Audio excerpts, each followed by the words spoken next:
Good morning बंधुरा और के रान्नाघर एंड ब्लग चैनल तुम्हारे सबाइके स्वागत। आशा करी तुम्हारा सबाई खूब भालो आछो और आमराओ भालो आछि। और এই যে এখন সকাল সকাল দেখো আজ কিন্তু অন্য কোনো কিছু না, পুরো বাসন নিয়ে বসে পড়েছি। আর যাবতীয় যা কাজ ছিল সেগুলো কিন্তু সব হয়েই গেছে, সকালে সম্পূর্ণ কাজ আমার রেডি।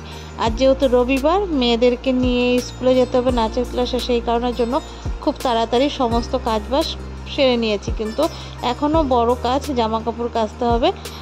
এই একটা দিনই, সপ্তাহের একটা দিন এখন আমাদেরও স্কুলের মতন হয়েছে, আমার ছুটি একটা দিন, সেই কারণের জন্য খুব তাড়াতাড়ি করে সমস্ত কাজবাজ সেরে রেডি হয়ে নিচ্ছি।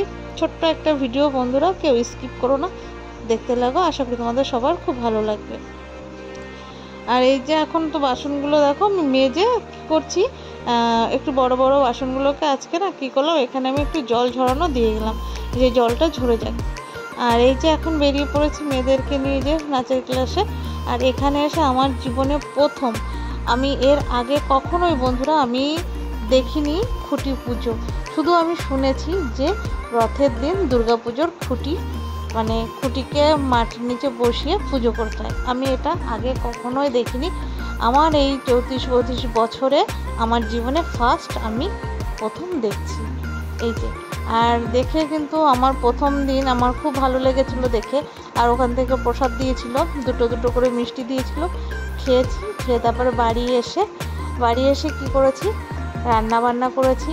রান্না করে আজকে কিন্তু স্নান না করেই খাওয়া দাওয়া করে নিয়েছি, কারণ ভীষণ খিদে পেয়ে গেছিলো। ওই কারণের জন্য বললাম যে আজকে স্নান করব, পরে আগে খেয়ে নেব। আর এই যে খাওয়া দাওয়া করে ওদিকে বাসন টাসন সব রেডি করে একদম ওদিকে পরিপাটি একদম ঝাঁকাঝাঁক সমস্ত সব কিছু করে তারপরে দেখো জামা কাপড়ের পাহাড় নিয়ে বসে পড়েছে। এখন তো স্নান টান করে পুরো রেডি হয়ে চলে আসলাম, মানে বিশাল রেডি। আর জামা কাপড় সব কেচে ওখানে জল ঝরানো দিয়েছি গামলার উপর, কারণ বিকাল হয়ে গেছে আর একটু পরেই সন্ধ্যা। আর আজকে কিন্তু একটু রথের মেলায় যাব, প্ল্যান আছে, যাব মেয়েকে নিয়ে, দুই মেয়ে আর আমরা দুই বোন একসঙ্গে যাব। আর এখন তো স্নান করে আসলাম, এখনও সিঁদুর টিঁদুর পরিনি, ভীষণ কষ্ট হয়ে গেছে। আর একটা দিন এই সপ্তাহে প্রত্যেক দিনই অল্প অল্প টুকিটাকি কাচি, কিন্তু এই রোববারটা প্রচুর কাঁচা পড়ে যাচ্ছে এখন, কারণ ওই যে বললাম নৌকাতে যাই। আর সারা সপ্তাহের মেরুদণ্ডের যত্ন নিয়ে আছে, আর আজকের মেরুদণ্ডের 12টা বাজে।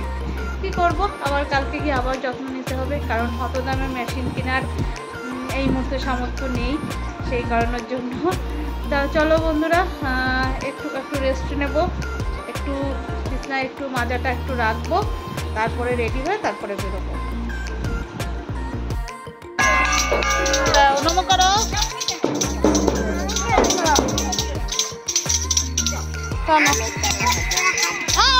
পড়ে যাবে।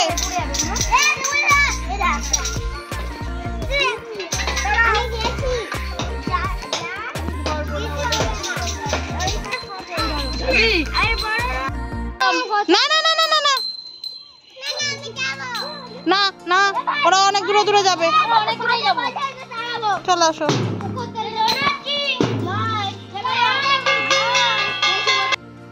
আমরা এখন ফুল রেডি। এই যে এখন আমরা সবাই রথের মেলায় যাচ্ছি, পাপড় ভাজা খাবো।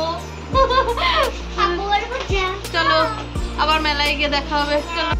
আর এই যে দেখো আমরা তো মেলায় চলে আসলাম।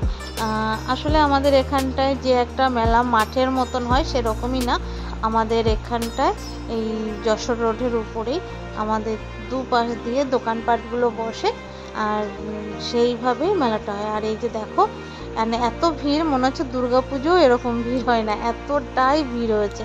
আর যেহেতু ওয়েদারটা ভীষণ ভালো দিয়েছে, একদম বৃষ্টি নেই। আর বৃষ্টি না হলেও কি আর হলেও বাকি, একটু বৃষ্টি কমলেই কিন্তু রথের মেলায় বিশেষ করে লোক হবেই হবে। আর এখানে এসে খাবার টাবার যা হোক টুকিটাকি আমরা খেয়েছি। আর এই যে দেখো মেয়েকে এখন রথ টানাতে নিয়ে যাচ্ছি, বললাম যে চল রথটা নিয়ে দিই।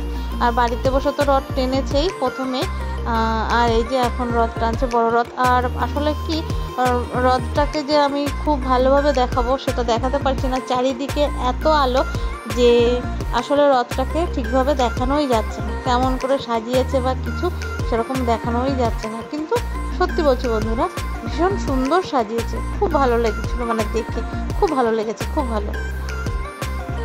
আর এই যে আমার মেয়ে এর আগেও কিন্তু অনেকবার 2-3 বার কিন্তু রথ টেনেছে, এমন না যে ও রথ টানেনি, এর আগেও ও রথ টেনেছে। কারণ যে বছর প্রথম 1 বছর তখন তো আর হয়নি টানা, তারপর থেকে কিন্তু রথ টেনেছে। আর এই যে দেখো, আর বিশেষ করে কোনো কেনাকাটার কোনো কিছু নেই, যার কাছে যেটাই কিনি এত দাম, তবুও কিনলাম ওদের জন্য, ওদের খেলনা লাগবে, এই লাগবে সেই লাগবে, যাই হোক যাবতীয় যা কেনা টেনার পরে এই যে পাঁপড় ভাজা নিয়ে আমরা গাড়িতে বসে খেতে খেতে বাড়ি চলে আসলাম। তাহলে বন্ধুরা আজকের মতন গুড নাইট, শুভরাত্রি, সবাই খুব ভালো থেকো।